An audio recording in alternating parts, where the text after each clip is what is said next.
Hey everybody, thanks so much for joining me. My dysphoria video got a lot more response than I thought, so thank you so much for everyone who watched it, for everyone who subscribed especially. I really appreciate that very much. And a special shout out to Carla. She was my first subscriber, she knows who she is, and she's just been an amazing support for the channel, so just wanted to thank her. So, today's video is about passing, which basically just means your preferred gender is also how you're perceived by the general public. So I'm going to touch on the whys, whens, and hows. This is not about how you feel. This is definitely more for other people. With that said, I don't really believe in a gender binary, and I fully support all of our non-binary brothers and sisters. I believe it is a spectrum just like basically everything else. But I think we can all agree that the culture we live in is a gender binary, and most of us feel compelled to fit into either one or the other, male or female. This is not about achieving some sort of ideal. There is no ideal male or female. Those are completely made up constructs. If you feel good about what you're doing, then you're doing the right thing. But even though I don't think passing is something we should strive for, it does still have some importance, so that's why I want to talk about it today. So when a transgender person is trying to pass, it's generally either for their safety or security in another way. So what I mean by that, as far as safety, transgender individuals are actually a lot more likely to be involved in violent incidents. On average, at least 22 transgender individuals are murdered every year because they're transgender. They actually have higher rates of domestic violence as well. And unfortunately, around 20% of battered women's shelters don't actually admit transgender women, so a lot of them don't end up even having a place to go. We can also suffer a lot of mental abuse if we're outed in public, which is another reason that we might be trying to pass. As far as me personally, I'll save you the language, but safe to say I've been called quite a few things while being out, and the more I pass, I do notice that that's less common. So it is useful in that way just to avoid harassment. This graph also sort of exemplifies the issue. This was a poll done in Texas where over half of respondents said that individuals should only use restrooms of their birth gender and not their current gender. But I can tell you from personal experience, it's literally terrifying to go into a men's restroom when you are presenting as female. Yet there are situations that feel like they call for it, and it is one of the most uncomfortable situations I feel like you can be in, when if you are passing, then you don't receive any issues by going into a women's restroom, and you are much more comfortable because you are a woman. Security, on the other hand, is not about harassment. It's about just living and having a livelihood in general. As I mentioned earlier, battered transgender women can't always find a shelter for them, so they end up homeless at that point. In general, transgender individuals have a higher rate of homelessness than the general population. And part of the reason that is not only can they be denied housing because of their gender, but they can lose their job or not get a job, or be stuck in a position where they're not allowed to get promoted because of their gender. When I was recently let go from my job, obviously I was given a different reason, but I do feel that I was discriminated against because of my gender, and because I worked with guests every day, I don't think that the person in control really cared to have me as a face of the company.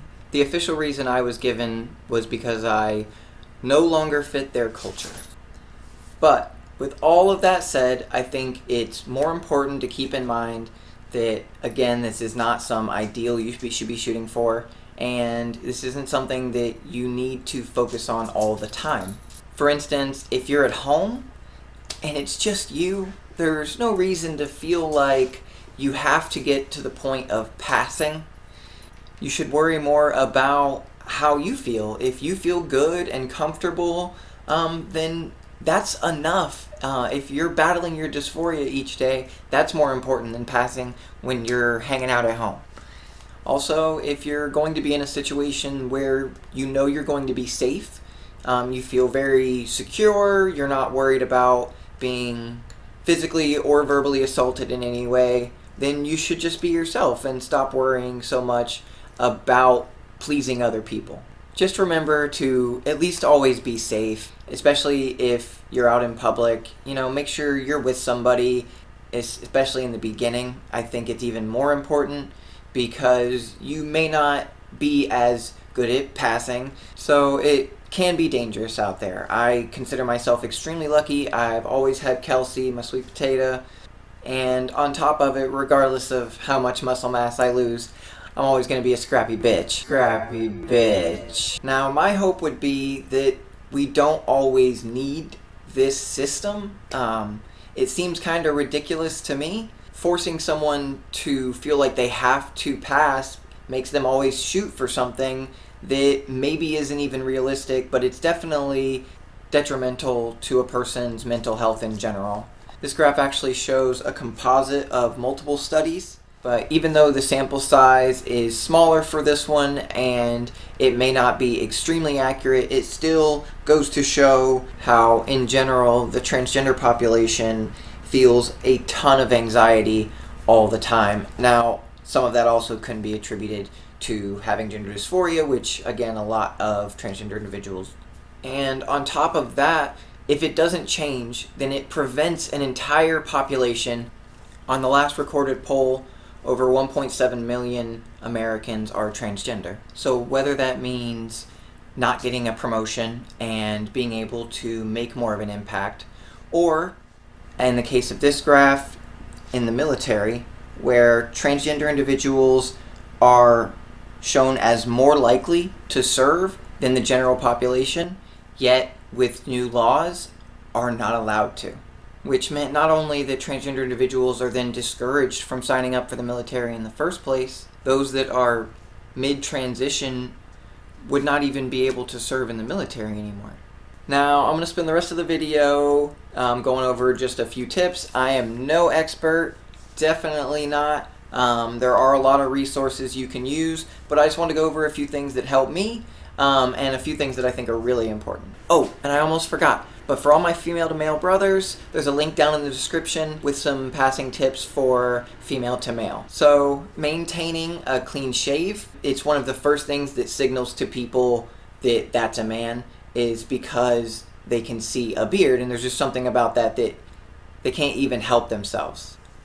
That can also include keeping an eye on body hair. Now, a lot of this is going to apply to dysphoria as well. I know a lot of it does for me, but not everyone shares the same dysphorias, while I would say that this is pretty universal when it comes to passing. So arms, armpits, chest, legs, if you're wearing anything that's not long pants, just be mindful. Your eyebrows, apparently I'm going to mention them on every video. I guess I have an obsession with my own eyebrows, but it really does do wonders to feminize your face, and classic feminine is not bushy eyebrows.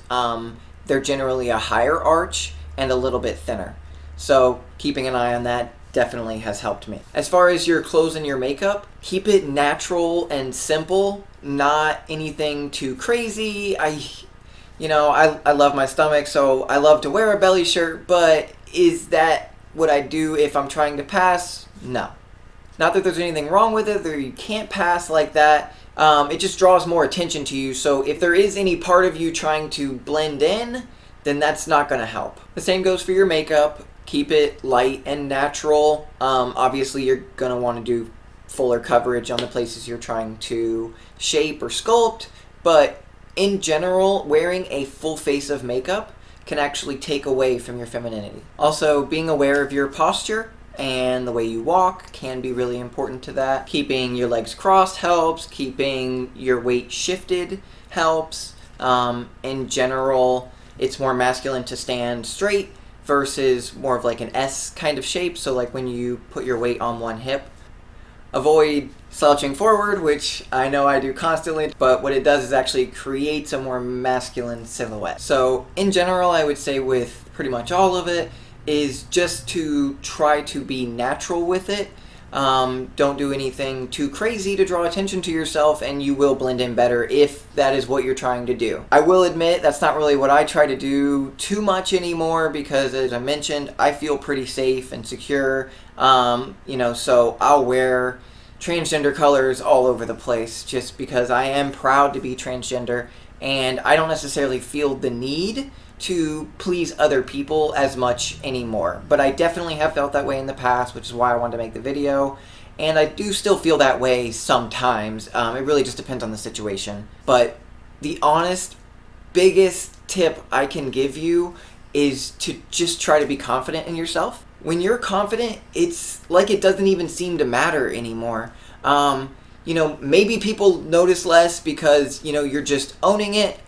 Or maybe it's just that I'm confident, so I worry less about what other people are saying or doing, So maybe I just don't see the people pointing and laughing anymore, but that works for me. And having that confidence and just being proud of who I am has worked wonders for me. So to sum up, passing, I hate the concept, but I understand the necessity for it sometimes. I hope you all enjoyed the video. Like and subscribe. I appreciate you stopping by, and I hope to see you in the next one. Bye.